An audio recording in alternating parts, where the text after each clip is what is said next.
The kitchen was our home's place of both comfort and unease. It wasn't just a room, it was the heartbeat of our house, pulsating with the rhythm of laughter, shared meals, and the clatter of dishes. Yet, lurking beneath the surface of the familiar, there was an unsettling energy that cast a shadow over the warmth. On the surface, everything seemed normal. The linoleum floor bore the scars of countless dropped utensils and spilled ingredients, creating a mosaic of memories. The worn wooden table, surrounded by mismatched chairs, was witness to family meetings, celebrations, and the occasional heated argument.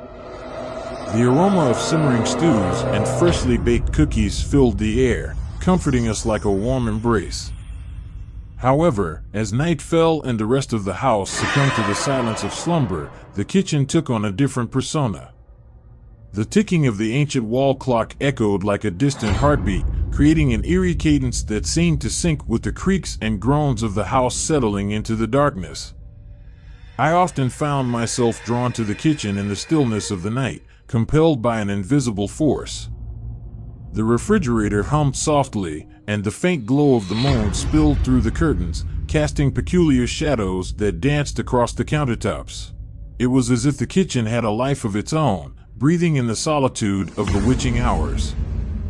The cabinets, lined with chipped paint and slightly askew, held secrets that whispered in the silence. Occasionally, a soft murmur would emanate from within, like the echoes of forgotten conversations. I convinced myself it was just the settling of the old house, but the shiver down my spine suggested otherwise. One night, as I stood in front of the sink, the faucet dripped rhythmically, each drop echoing like a distant footstep. I turned it off, only to hear the dripping persist, now more pronounced. Panic tightened its grip on me as I scanned the room, searching for the source of the relentless sound. The shadows seemed to converge, taking shape like specters in the dim light. I stumbled back, my heart pounding, as the kitchen seemed to exhale a gust of cold air.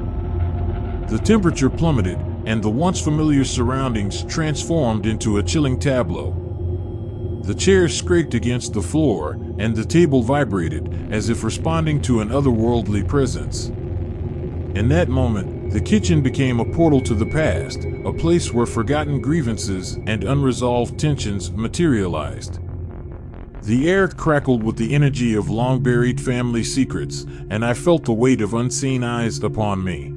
I fled the kitchen, the echoes of my footsteps mingling with the ethereal whispers that lingered in the air.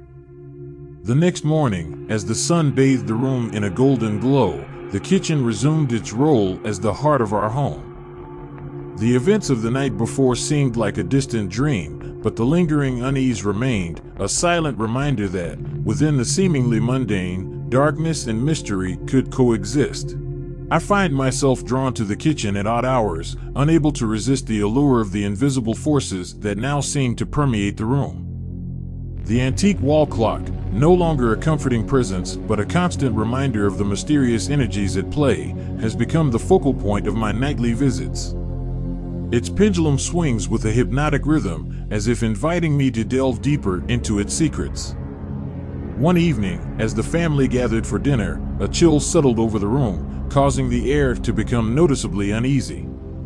The conversation, once filled with laughter and shared anecdotes, faltered as mysterious shadows danced on the walls. The temperature dropped, and the flickering light bulb above the table cast eerie shadows that danced with an unnatural grace. I stole a glance at the antique wall clock, and its hands seemed to move of their own accord, tracing an intricate pattern that defied the laws of time. Whispers of long-forgotten grievances and ancestral voices filled the room, blending with the clinking of cutlery and the muted conversations. It was as if the kitchen had become a portal to a realm where the past and present coexisted in an ethereal dance. As the night wore on, the spectral energy intensified. Plates vibrated on the table, and the chairs seemed to shift of their own accord. The family, caught in the grip of an invisible force, exchanged uneasy glances. I felt a compulsion to speak, to confront the unseen entities that now held sway over our once peaceful kitchen. "Who are you?" I whispered into the gathering darkness. The question hung in the air, unanswered, as the shadows seemed to converge around me. The antique wall clock's ticking grew louder, merging with the mysterious murmurings that echoed through the room. Suddenly, the kitchen was plunged into complete darkness. The family gasped, and the air crackled with an energy that felt almost sentient.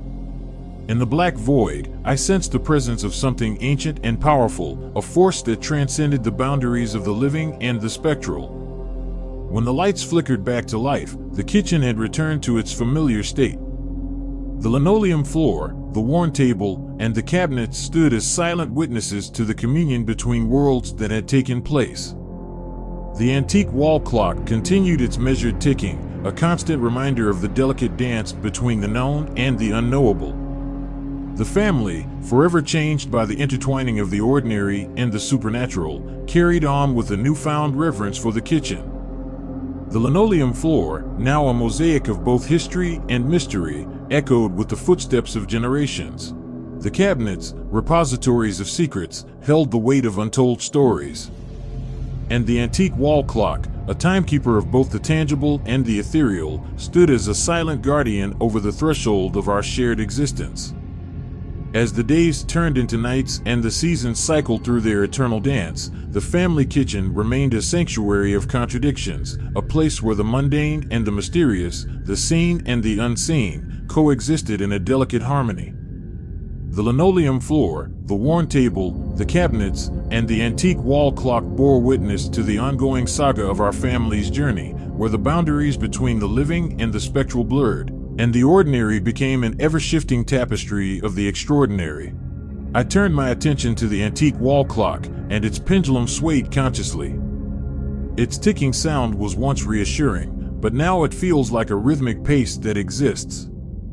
I want to know whether the ghost of family history is trapped in its gear and whispered to tell the death of the dead.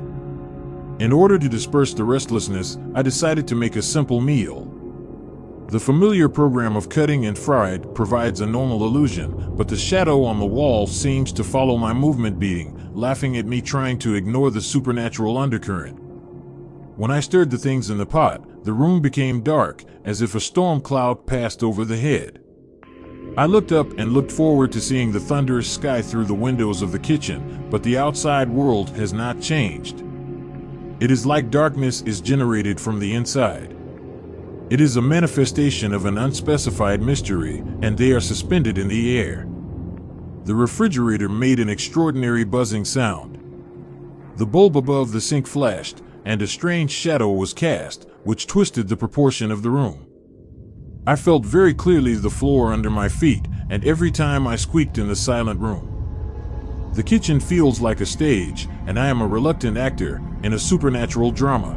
Trying to get rid of the depressed atmosphere, I opened the window, hoping to invite a refreshing night sky to purify the room. However, a gust of gusts brought a ghost-like whisper, such a faint voice, which seemed to come out of the wall of the house. It speaks of forgotten promises, regrets wandering like ghosts, and the weight of silent words. I returned to the safe area of the living room and left the kitchen to it. There was nothing happened in the next few days, and the kitchen restored the role of the heart as our family.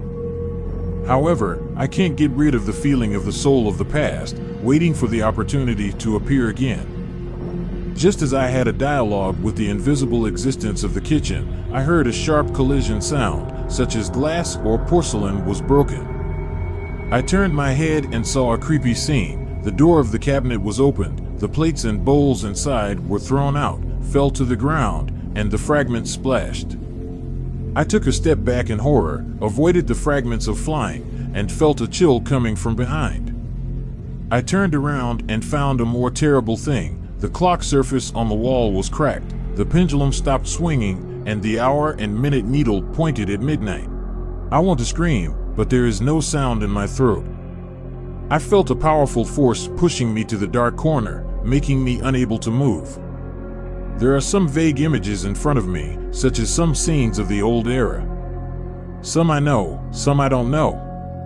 I saw my grandparents.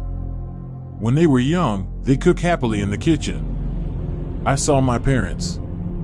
When they got married, they held a simple ceremony in the kitchen. I saw my brothers and sisters. When they were young, they were young. Playing in the kitchen, I saw myself, and for the first time I helped my mother make cake in the kitchen. These images made me feel a little warm, but soon were replaced by other images. I saw some terrible things, the secrets of some families I never knew, and some sins and curses hidden in the kitchen. I saw my grandparents. They quarreled in the kitchen. My grandfather stabbed my grandmother with a knife. My grandmother bled more than bleeding. My grandfather ran away. I saw my parents. They treated each other indifferently in the kitchen. My mother had depression. I saw my brothers and sisters. They were killed in the kitchen. The brothers burned her sister's hair with fire. My sister cut my brother's hand with scissors. I saw myself. I did it in the kitchen. Some terrible things, I dare not say it, I dare not remember. These images made me feel fear. I wanted to escape from this terrible place, but I was trapped in this dark corner and couldn't get rid of it. Just when I was about to collapse, I heard a familiar voice, the voice of my mother. She woke up in the bedroom upstairs and heard the noise in the kitchen. She went downstairs to see what happened. I wanted to call for help, but my voice was suppressed. I could only watch her walk into the kitchen helplessly, watch her face showing a frightened expression, and watching her being frightened by the evil spirits in the kitchen. Watching her fall into a piece of fragments and blood, watching her eyes lost her luster, and watching her life disappeared. I don't know if all this is really or false, a dream or reality, whether it is past or now. I only know that I lost my mother, I lost my family, and I lost myself. I only know that the kitchen is a horrible place, a place hidden endless secrets and curses, and a place where I can never escape.